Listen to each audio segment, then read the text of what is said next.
Choice Hotels get you more of what you value. Here's a little tune to help you remember. Same drive, different day. Don't you wish you were getting away? Pack your bags and come on through. Texas, Ohio, Alaska, we're up there too. Comfort Inn, it's calling your name. Save on the stay. Oh, and free waffles are yours to claim. Well, I hope you like my little song. Book direct at choicehotels.com.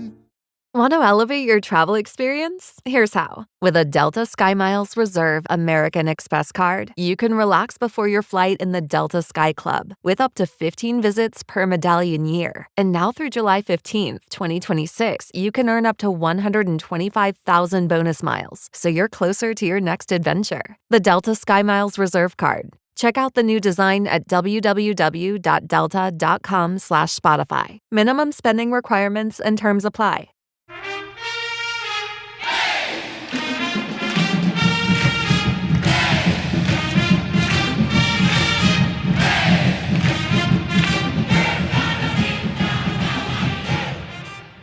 Hey there, Duke fans. Episode 831 of the Duke Basketball Roundup. Jason Evans here with you. Donald Wine is still buried, and I mean buried in World Cup stuff. So I am joined by Scott Rich. Scott, it is night 2 of the NBA draft. How you doing? You enjoying the Dukies being taken in the draft? Well, I mean, we were hoping for a more, concise celebration of our Dukies all last night, which we will obviously talk about. But now that the dust is starting to settle, it's looking a little bit better than it was an hour ago.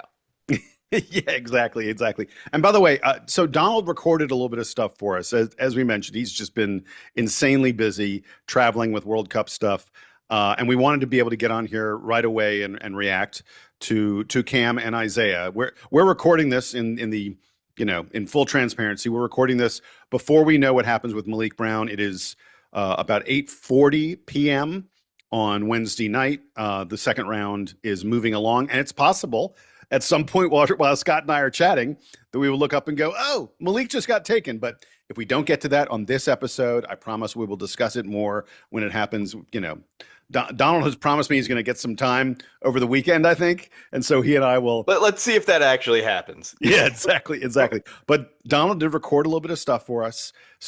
So right now, as I cough, let's go ahead and play sort of Donald's welcome and his opening thoughts about the NBA draft and about the fact that he can't be with us in this moment.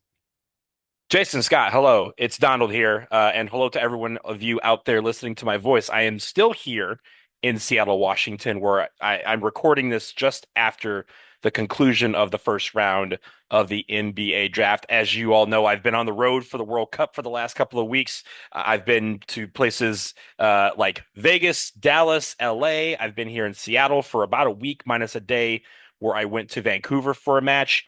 And I get set to fly to LA in the morning for the final group stage match for the United States before I head home for a couple of days, repack my life, reorganize my life, and then get back out to it. Because of my schedule, you have Jason and Scott on the main episode. I'm just going to be providing reactions to the first round of the NBA draft because I will be in soccer mode during the second round and won't have time to provide reactions on this show. So you'll hear from me a little bit later about Cameron Boozer and Isaiah Evans. You won't hear from me about Maliq Brown. But back to you guys, and I'll be talking to you in a little bit. All right, so you heard it straight from the horse's mouth. Donald is a very, very busy man. But he's given us some comments on Cam Boozer, and we'll get to those in a bit. Scott, we're going to start our discussion about the NBA draft, about Dukies in the NBA draft, with the most obvious of all things to mention, which is that Cameron Boozer was drafted with the 3rd pick in the first round, went to the Memphis Grizzlies. I think the very top of the draft, there were 0 surprises. AJ Dibansa goes number 1, Darren Peterson went number 2, Cam went number 3, and then Caleb Wilson went number 4. And then we get to all the guards, and we can discuss that later if you feel like it. Give me some initial thoughts, though, on Cameron Boozer going 3rd, ending up in Memphis, and all that kind of stuff. Well, I think is we sort of talked about, because we, all sort of assumed he was going to Memphis. I was holding out hope that there might be some sort of crazy trade with that flat top 3 that didn't materialize. But he's joining what is a very interesting young front court. When you look at him alongside Zach Edey, alongside Cedric Howard, that's a that's a threesome that you think could be a solid NBA front court for a few years to come. And there's some versatility and there's some good fit there. Where hey, Cam Boozer doesn't have to bang around in the post because Zach Edey is going to be doing that and then some with his 7'3" frame. He can be Cam Boozer and have his inside outside game, and I think show some of the NBA elements of his game that he didn't show as much at Duke. We were, talking pre-draft, I talked about how Cam's Duke game doesn't translate as well to the NBA. You don't get the ball in the post and bang and dribble for 5 times before you go, 3 pump fakes and go up and under. It's a quicker game. Cam can do that. He showed he can do that. He can take his guy off the dribble on the perimeter. That just wasn't something he had to do a lot at Duke. I think with this Memphis team is currently constructed, he's going to have more opportunities to do that with Zach Edey drawing gravity in the post and a guy like Cedric Howard drawing gravity as a great 3-and-D man. The question just becomes who is going to be getting Cam Boozer the ball. There's a real chance he's Memphis's primary playmaker, especially if they trade Ja Morant, which everyone is sort of accepting as a done deal. They're sort of getting ready to hand the keys over to Cam. The biggest question mark is going to be, is Cam Boozer basically playing point forward for Memphis next year? Or are they going to get someone at the point guard position to get Cam the ball in the positions he likes to get it?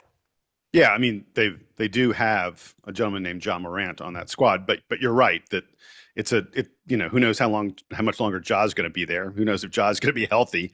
I think it's a great situation for Cam to be in terms of having a featured role. The current starting power forward for Memphis is Santi Aldama, who's he's a decent NBA player, no question about it. But it's not like you're not going to be sitting Cam so you can make sure that Santi Aldama gets extra minutes. I think Cameron probably slots immediately into the starting lineup, and like you said, I think they're going to be trying to play through him a tremendous amount, the same way Duke did a year ago. And yeah, you're right. He's not going to be camped out in the post, but we actually saw Cam be terribly effective getting the ball on the wing, outside, driving his man off the bounce, off the dribble. He has great vision. He has great intelligence for the game. And he's a guy who made the players around him better. And I think Memphis is going to, they're going to lean on him a lot. They're just not a lot of other guys in that team where you go, oh yeah, when we come down, we want the ball in his hands. There are plenty of guys who can finish plays. There are plenty of guys who have different good attributes and are useful in other ways, but there are not a lot of guys who you go, this is the dude that we're getting the ball to, and we're going to let him create. And so I think the fact that Cam is going to be on a team that allows him to do that, honestly, if he went to Utah, that would not be the case. They've got Keyshawn George. They've got several guys in that Utah team who, and heck, if he went to Utah, like Lauri Markkanen very well might be starting over him. So this is a better opportunity for Cam in terms of being featured. And it's worth noting that, out there in Vegas, they went ahead and they've put together sort of the odds for who's going to be NBA Rookie of the Year for the 26-27 season. And Cameron Boozer is the pretty big number one choice in terms of the odds makers. He's plus 240, a little better than 2-1. Darren Peterson, AJ Dybansa are both 4-1. Darius Acup's about 4.5-1, 9-2. And then you get to Caleb Wilson is almost 10-1. But Cam is very close to being 2-1. I mean, those are, considering the season hasn't even started, that's a pretty big number. And that's an acknowledgement by everyone, I think, that Cameron Boozer is the most NBA ready player in this class, and that he is going to have a very, very big role for the Memphis Grizzlies. Yeah. You talk a lot about, when you're looking at the draft, about floors versus ceilings. And Rookie of the Year is sometimes a floor award, right? It's that's a great point. Who is the highest floor and ready to contribute right away. The guy who has the best NBA career isn't always the guy who wins Rookie of the Year. We, of course, think that's going to be Cam in both cases. But there's an argument to be made that, hey, an AJ Dybansa is going to need a little bit more time to develop into his NBA role, where Cam Boozer is plug and play. And that's been the scouting report on him, since he was 14 some years old. So that all makes a lot of sense. Hey, so I want to give you a couple other sort of factoids, so to speak, about Duke and the NBA draft. When Cam was drafted, it made this the 16th consecutive season that a Blue Devil player has been drafted. It made it the 6th straight season that a Dukie was drafted in the first round. And it is worth noting that Duke now has 19 players who've been taken with a top 3 pick in the draft. That's the most in NBA history. In fact, Duke has 19. The number 2 school is UCLA with 10, and then Kentucky with 8. So Duke's 19 top 3 picks is more than the number 2 school and the number 3 school combined. Duke has now had players drafted by 29 of the 30 current NBA franchises. Do you have any idea, Scott, the only NBA franchise to never draft a Dukie? My initial guess was Portland, but Nolan got drafted by Portland. Good call. So Oklahoma City? Nope. The answer is the Toronto Raptors. Oh, I should have known that one. Damn. Toronto is the only team to never draft a Blue Devil. We need to be on the lookout to see if Toronto takes Maliq Brown. I will say, and the subject of funny factoids, I received an email from Michigan men's basketball listserv, because of course I was a student there and got all their emails, and they blasted out how a monumentous an achievement it was, and it is, that 3 Michigan Wolverines were drafted in the lottery last night. And then there was this that is a big deal. Congrats to them. And there's a really interesting line after it, which said, it's the first time this has happened since Duke in 2025, which is a very interesting way of phrasing, yes, this is a really cool achievement, but it also happened last year. Yeah. So we're doing just fine when it comes to draft, even with the disappointment that we're going to talk a little bit about. Yeah. It's worth noting, even though it happened to Duke last year, it is a unusual thing. It doesn't happen a lot that teams get 3 lottery picks. So yeah. Hey, this is how Michigan won the national title. I got another interesting stat for you. Do you know what team has drafted more Duke Blue Devils than any other franchise? You're a homer. You should know this. Is it the Pistons? It is the Detroit Pistons. They drafted Grant Hill. They drafted Kyle Singler. I'm trying to think of what other. They drafted Luke Kennard. I don't know. I don't have the full list. So yeah, you're going great as far as I'm concerned. Okay, there we go. They proved my Pistons bona fides. I have those 3. Detroit has selected 9 Dukies over the course of the NBA draft. Chicago is next with 7. And then Golden State, Boston, and Charlotte have each drafted 6 Duke players. Atlanta, New York, Dallas, and Cleveland, 5 are next on the list. And again, we need to see if that will be revised now that we're waiting on Maliq. All right, so one last thing I wanted to mention about Cam specifically. He's going to sign, by the way, a 4-year, $54 million contract. I want everyone to recall, because I know there are people out there who feel like Cam got slighted, even though he went number 3, based on the season he had, based on every expectation that he has that super high floor. People kind of feel like, yeah, he may have got slighted. People say he really wasn't in the conversation that much for the number 1 pick. I want people to remember Cameron's father, Carlos, who inexplicably slipped into the 2nd round back in 2002. Scott, I was around for this. I remember when this happened. I remember being floored, shocked that Carlos had come out early. And back then, like, coming out early wasn't as big. It didn't happen as often. Carlos and Jay Williams both went after their junior seasons at Duke. And if you came out early, the expectation was you were going to get taken in the first round. And Carlos slipped into the 2nd round. Everyone thought he was too short to be a center. No one thought his game was really suited to be power forward in the NBA. They were like, he's not an elite run and jump athlete. Does it sound like anybody to you? Does this sound exactly like Cameron? Too short to be a center. I don't know if he's a run jump athlete to be a power forward. And then because Carlos was a 2nd round pick, he had that unusual contract. It was just a 2-year contract with a team option for the 3rd year rather than the normal 4-year contract. And as a result, there was this weird contract thing where Cleveland had Carlos really cheap, and then they made him a free agent because they thought they had a deal to sign him like a hometown discount. But as soon as they released him, he went, no hometown discount. I'm going what the market will bear. And he signed that huge contract in Utah and obviously went on to be a 2-time All-Star, a member of the Olympic team, and All-NBA, third-team All-NBA player. No one saw his value in the draft. I mean, like if you redrafted that 2002 draft, Carlos probably goes in the top 5, top 7 or so. I haven't looked at it to redraft it, but yeah, All-Star, Olympian, he's going pretty high.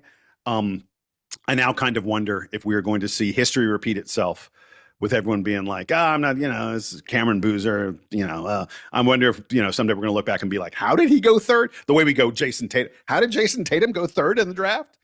Well, I won't be entirely shocked if folks are saying that in a few years. Yeah, the difference between going 1, going 2, and going 3 doesn't mean anything starting tomorrow. That's the long and short of it. That is great. I mean, it's a little bit of money, but in the grand scheme of things, if you're any good at this, if Cameron is as good as we think he's going to be, then it's money that doesn't mean anything. And it's worth noting, of course, that his father made more than $200 million in his career, so money may not be the biggest driving factor for the Boozer family.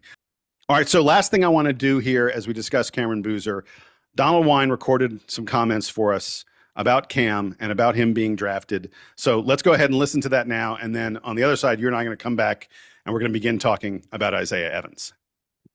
So I think it was expected that Cameron Boozer goes number 3 in the draft to the Memphis Grizzlies. AJ DeBonsa going number 1, Darren Peterson going number 2. Maybe there was some question at 2 of whether the Utah Jazz would prefer a big man had they had traded a Lauri Markkanen, but that didn't happen. That was something that was rumored but did not happen. So of course they had a bunch of big men with Jaren Jackson Jr. and Lauri Markkanen, and they go with Darren Peterson, which left Cameron Boozer to go to the Memphis Grizzlies. And I really like this for him. I'm just ecstatic for him, for his family. It was obviously a family affair on the stage when he was being interviewed by Lisa Salters when he got picked. And I think as we all know, I think the Memphis Grizzlies are getting a great pick. I think the fact that he is able to provide production immediately is what the Memphis Grizzlies need. Now, they're in a bit of a flux, right? They could be trading Ja Morant. There could be some other guys going out the door. They've already been a rumor for a bunch of different trades. And if you watch the first round, there were a ton of trades in the first round. They traded back in the first round in about 5 spaces and got 5 second-round picks for that. So I think the Memphis Grizzlies are in rebuilding mode. I think Cameron Boozer is going to be a guy they want to build around. Whether Ja Morant is a part of that equation for next year, it remains to be seen, but it doesn't feel like the Memphis Grizzlies are going to hang on to him. They want to probably try and get something for him in the offseason and try to restart this thing around Cameron Boozer. It wouldn't be the first time that they've built themselves around a big man player. Think of Zach Randolph when they were building those Memphis Grizzlies teams around him. That's kind of what you're going to see, hopefully, for the Memphis Grizzlies as they try to bring in pieces to surround Cameron Boozer with. I'm excited for him to get Memphis. Memphis is a great city. They love their basketball there, and they really love their Grizzlies. So I'm looking forward to seeing Cameron Boozer in a Grizzlies uniform. Congratulations to him. Congratulations to the Boozer family, all of them who were a part of this, and really excited that Cameron Boozer got his name called in the first round at pick number 3. All right, let's get to the next one. Let's get to Isaiah Evans, who was taken with the 3rd pick of the second round, the 33rd overall pick, drafted by Brooklyn, but technically drafted by Minnesota because the pick was traded to the Minnesota Timberwolves. Scott, before we get to what happened today, just a short time ago with Isaiah, I want your take on the fact that he was not drafted in the first round. Now, he was invited, like everyone expected him to be a first round draft pick. The NBA invited him to the green room, and the NBA hates it when someone has to sit in that green room and the end of the evening comes and they have been undrafted. In fact, they used to invite more guys to the green room, but because guys were getting stuck in there, sitting around waiting and the cameras watching them and what a painful, horrible experience that was, they cut back on the number of guys that they invite to the green room in the hope that everyone would get their name called. And it's worth noting, by the way, Isaiah didn't stick around for today. Like, he was not at the draft on he was there on day one when he didn't get drafted. On day two, when he did get drafted, Isaiah was like, nah, I'm not here. Give me what you think about the fact that he didn't go in the first round. I think that we as Duke fans are going to have a knee-jerk reaction to this of, oh, Isaiah Evans should have come back to Duke. And there are already people in the college basketball universe who are out there talking not only about him, about guys like Henry Visar and Malik Thomas, and oh, how these guys left money on the table, by going pro when they would have been in that, $4 million range is the sort of number that I think Jeff Goodman put out there. Goodman says Visar would have made over, because big men were getting a premium this year. He says Visar would have made over $5 million. Yeah. And so I think there's a knee-jerk reaction to say, oh, Isaiah Evans made the wrong decision. And I don't think that's the case, and I hope that as Duke fans, we don't use that to sort of cloud our memory of Isaiah Evans. The fact of the matter is, money is not everything, and especially at this level when you're talking about the difference between $3 million and $4 million, and it's a difference of starting an NBA career, et cetera, et cetera. There are players who are ready to go pro. There are players who are ready to begin a professional career and start that stage of their life. And by all accounts, and you've alluded to this, it sort of seemed like Isaiah was always on the plan that he was going to be a 2-year player at Duke. And I don't think that means the fact that he didn't get drafted in the first round doesn't mean he made the wrong decision or an agent misled him or something was going on behind the scenes that sort of misdirected him. Sometimes you're ready to move on in your life and you decide that that's maybe worth a pay cut, right? How many players have we talked about who, by all accounts, don't take the biggest bag in recruiting or in the portal and go to Duke because they know what Duke offers, because they know that Duke is going to help them get to that next stage in their career? There's not that much of a difference between that situation, which we applaud, and this situation where Isaiah Evans is saying, yeah, I know there's a risk. I know I may not get the guaranteed money I would if I came back to Duke or went into portal to go somewhere else, but I'm ready to move on. I'm ready to show my stuff at the next level against a higher level of competition. That's the thing that sticks out most to me about all of this, beyond obviously feeling for Isaiah and what had to be a really rough night for him emotionally last night. I just hope that this doesn't end up being the lasting memory of Isaiah Evans for Duke fans. It doesn't become a what if, why didn't he, rather than a, hey, this is a guy who got a guaranteed contract. His 33rd pick, you're getting a guaranteed contract worth a heck of a lot of money. And he's got every chance to go and make a really great career for himself in the NBA. Yeah, he's going to get a contract that probably will be, maybe a couple $100,000 a year less than what the 30th pick, the last pick of the first round, will make. And there's even some possibility, depending on the nature of the contract and the such, that he could do better than the last pick of the first round, because they may be able to give him more money in year one. Money now is worth more than money later. There are all kinds of ways these contracts kind of work. It was pointed out by someone that Kyle Filipowski, who went early in the second round, actually makes more in years 1 and 2 than the guys who went 29th, 30th in the NBA draft, just because of the way his contract works.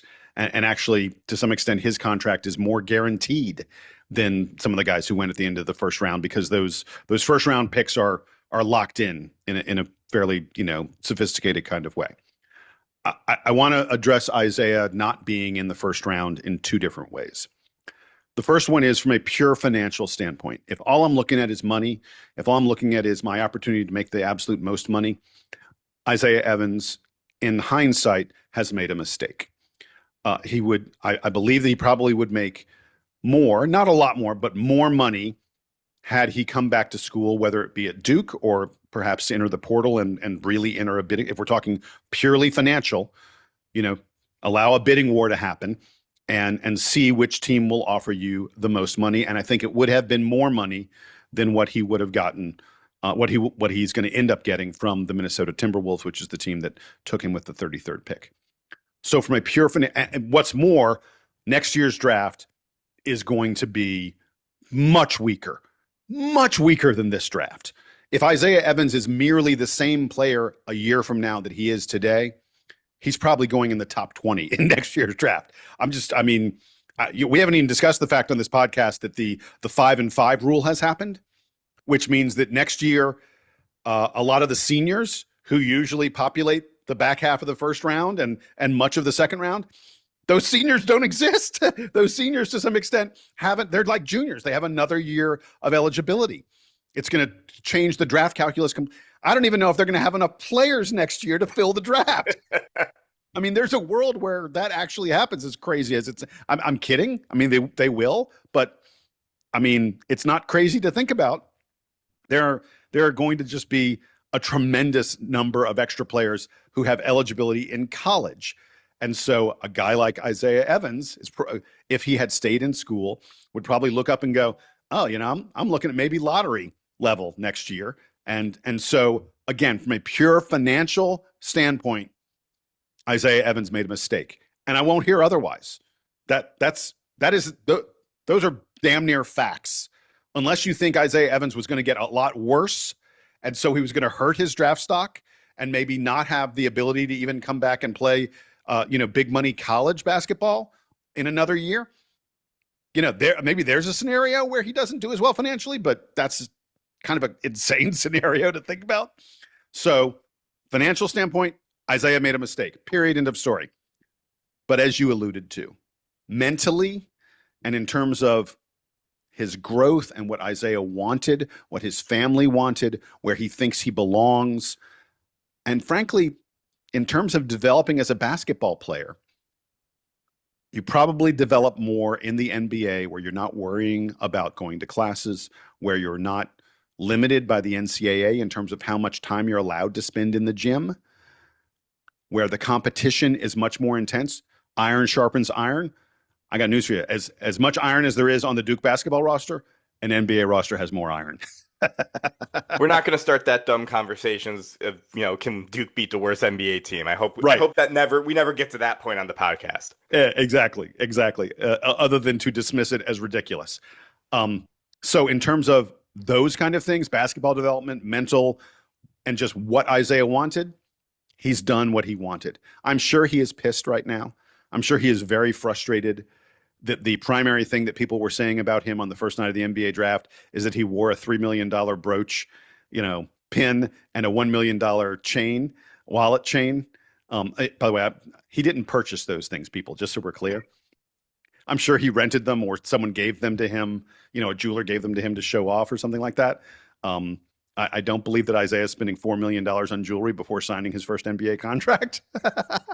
But that was sort of the biggest headline about Isaiah was either A, he didn't get drafted, or B, he wore some outrageous bling. I'm sure Isaiah is not happy that is the headline from the first night of the NBA draft. I'm sure he is motivated by it.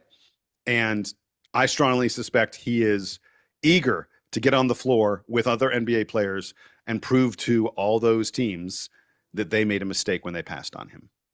The last thing I'll say on this is that I'm always reminded of what happened when Caitlin Clark went to the WNBA.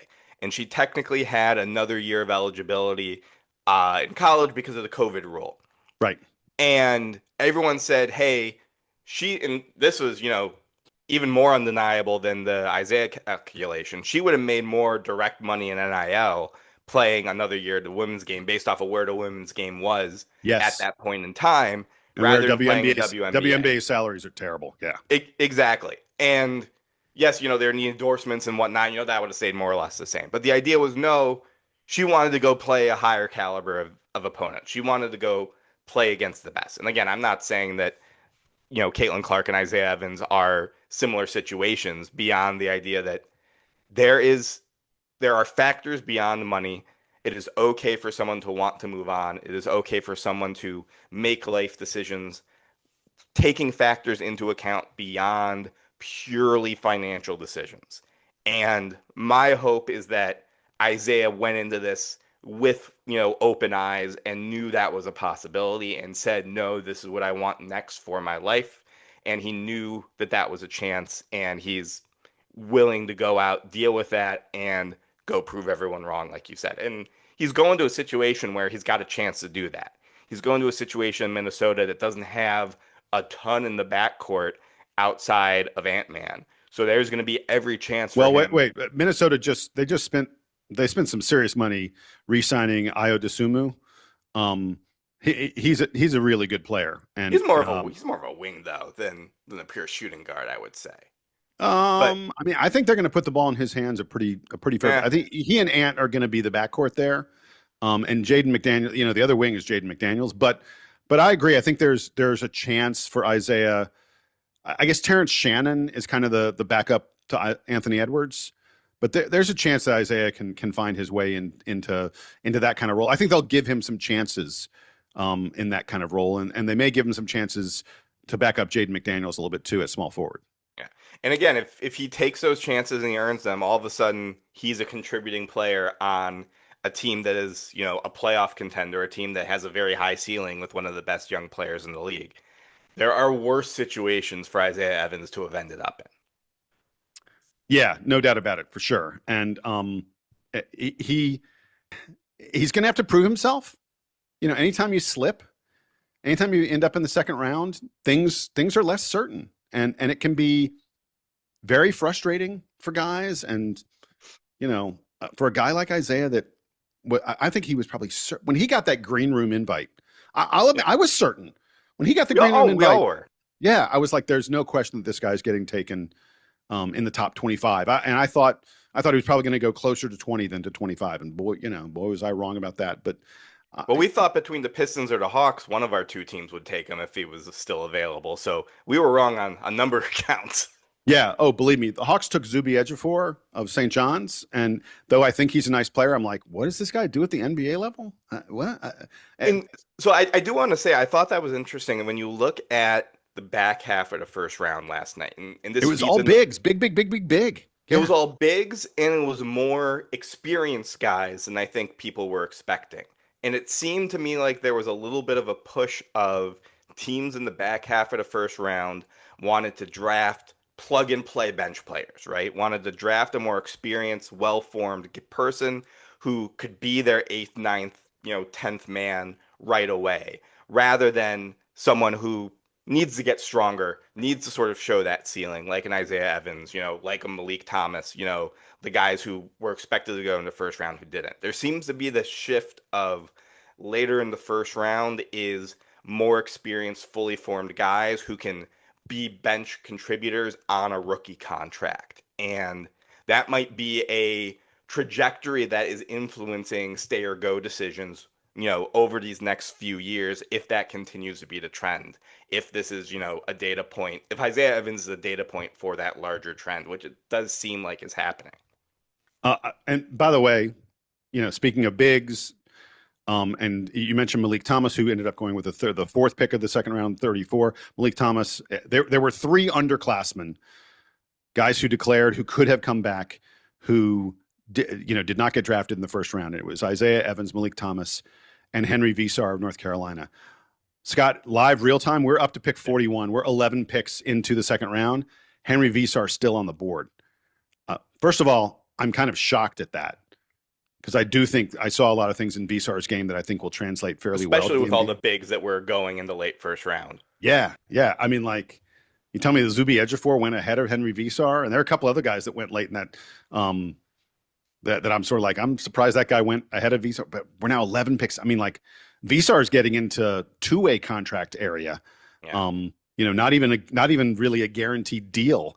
Sort of where he is now. I don't know. Maybe he's in the same kind of situation as a Tyrese Proctor. And maybe there's a team out there that's made him a promise.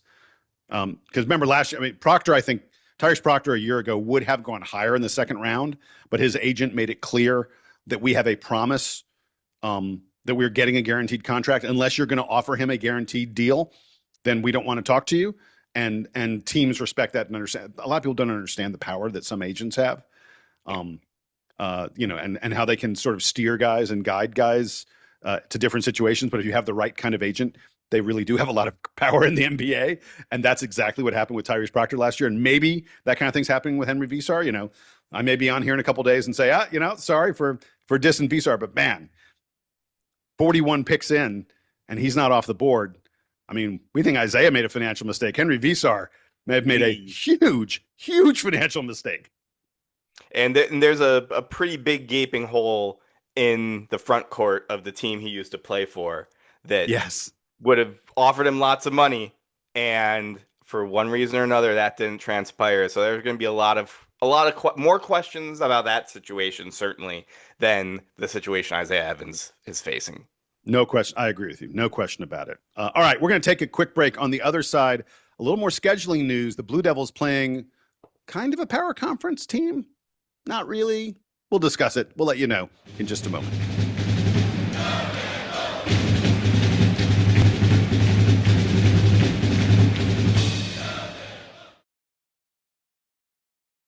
The 2-week pay period, invented in 1938 and still making us wait until daily pay, where everyone can access their money on demand. This is the future of pay. Learn more at dailypay.com. Transfer fee may apply.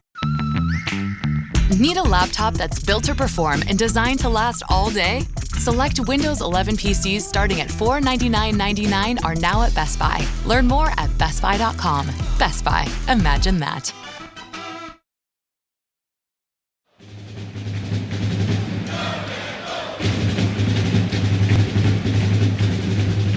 All right, back here on the DBR podcast, Jason and Scott, Donald on the move. Scott, I want to just very quickly, we won't take very long with this. Another of Duke's non-conference games has been announced. It's sort of an interesting situation. Duke is going to play Washington State, used to be a Pac-12 team, or Pac whatever the heck. Then, the Pac whatever the heck kind of went away. It got folded into both the Big 12 and the Big 10. Washington State and Oregon State were sort of left holding the bag.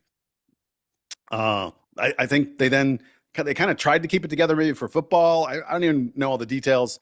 Washington State played in like the West Coast Conference last year. I think they're now reforming the Pac-12, but it's not going to be nearly as good. It's a whole fatouche out there on the West Coast.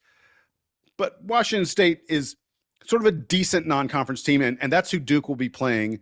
We're going to be playing them on November 21st, just a few days before we play in Vegas against UConn in one of the most high-profile of our non-conference games. And the interesting thing about this one is Duke's going to be playing them in Palm Springs at the Acrisure Arena there, a couple hours outside of Los Angeles. Not exactly a place where you'd go there. A lot of Washington State fans around, but probably a pretty fair number of Duke fans within decent driving distance of that. Give me, what do you think about this non-conference matchup? Not a small team, but not nearly a power conference team either. Probably figured to be like 150 or so, depending on what kind of season they have. Right in the middle of the pack of college basketball, Washington State. I'm always a fan of things that are cupcake plus games, like I call them. Not the 200 level Ken Pom buy games, but the buy games that give you something, that are going to be, maybe a Q2 win, that are a little bit more than just you're going to annihilate a team. Wait, hold on. Now, they've got to get to be in the top 100 for this to be a quad 2 game. And there's a chance I would put money on that happening this year for no other reason than I think the Pac-12 is going to be a strong basketball conference. When you look at who they're going to be joined, obviously they're joined by Oregon State, but they're joined by 5 of the better basketball programs from the Mountain West: Utah State, San Diego State, Colorado State, Cal State, and Boise State. Those are all teams that have competed for at-large bids from the Mountain West. San Diego State's really good. Yeah, every year. And oh, by the way, Gonzaga is also going to be playing as a basketball-only member in the Pac-12. So just by the way we know these analytic metrics work, when you play better teams, your numbers go up. If that group of teams are, net top 60, 75 teams, which is very reasonable, then I think it's reasonable that a decent Washington State team is more like a top 100 team rather than a top 150 team just based on the competition that they're playing. Regardless, you get this Duke team is going to get more out of playing Washington State than they are about playing Eastern Illinois State Tech University College. Yeah. That's just the reality of it. Yes, would we like to have that game in Cameron for a nicer home game? Sure. But anytime that John Shire is saying, I'm not just getting another cupcake, I want to play a team that is going to offer some level of resistance, even, forgetting the resume element of things. I'm all for that. And this game is certainly going to offer more of a challenge, more resistance than yet another cupcake bye game. Yeah, look, it's probably going to be a game where Duke's like a 15-point favorite as opposed to being a 25-point, or 20 as opposed to being a 30-point favorite in some of these other bye games. And yeah, there is more of a chance of a competitive game and of something crazy happening and you losing than if you play a team that's in the bottom 100 as opposed to a team that's, right around the middle of college basketball. There's no question about that. But this Duke team is testing itself so much in the non-conference that I don't. John's not worried necessarily about losing this game. But the thing to me that's really interesting about it, you mentioned it's not in Cameron, it's not in Washington State, it's down there in Palm Springs. I think it's very interesting that Duke is, playing this game out on the West Coast. And what it says to me is, ahead of that UConn game, Duke's going to get out there on the West Coast nice and early, several days ahead of time. There's no way that they're going to play this Washington State game and then come back to Durham in between the November 21st against Washington State and I believe it's November 24th. Well, especially on Thanksgiving break anyway. So there's no reason exactly. There probably my bet is there's some classes. There are probably some classes the first couple of days, but sort of low key kind of stuff. But in any event, the team's going to be out there for probably close to a week, at least for 5 or 6 days on the West Coast. And John has talked about, they've done this kind of thing in the past. Those turn out to be really great bonding experiences for the club. These guys are going to every minute spent together for long periods of time. And I also happen to know, because I know some people and I know how these things kind of work, Duke's going to set up some opportunities with some donors and there are going to be some NIL opportunities and things like that. Not stuff that you're going to hear a lot about, but there's going to be sort of some behind the scenes quieter. Duke doesn't make a lot of noise in these ways, but there are going to be some quieter kind of things. My bet is that'll be done to connect the team with some fans, some people out in the, in that time zone who maybe don't get to Durham as much. There's stuff happening here. This is very intentional on the part of John Shire. Is there anything he does that isn't? Yeah, exactly. Exactly. No, but we didn't just randomly pick a game in Palm Springs. There are a number of reasons that have to do with money, both for the program and for the players. I think that are going to surround this. And I think it's also intentional to get out there on the West Coast and not just have these guys hanging out in Vegas for 3 or 4 or 5 days. You can get in a lot of trouble in Las Vegas in 3 or 4 or 5 days. Especially with the money that some of our 21 plus players are making nowadays. Oh boy. Yes, indeed. All right, Scott. So the last thing I want to do before we go is check back in on the NBA draft. We're up to pick 43. So I just saw Cam Boozer has a new teammate. Isaiah Stewart from the Pistons got traded to Memphis for multiple second-round picks. Okay. So Cam Boozer might have, another guy he's playing with. I would imagine he might sort of platoon with Zach Edey, which is an interesting future teammate for Cam Boozer. But still no Henry Visar, at least on my phone. Yeah. We're up to pick 43. Henry Visar still unpicked. And by the way, Brown. A guy like Tyler Bilodeau from UCLA got picked before Henry Visar. There were, Dylan Mitchell from other bigs, other from St. John's. Yeah, I know. Going before Visar. I can't make any sense of some of this stuff. I really can't.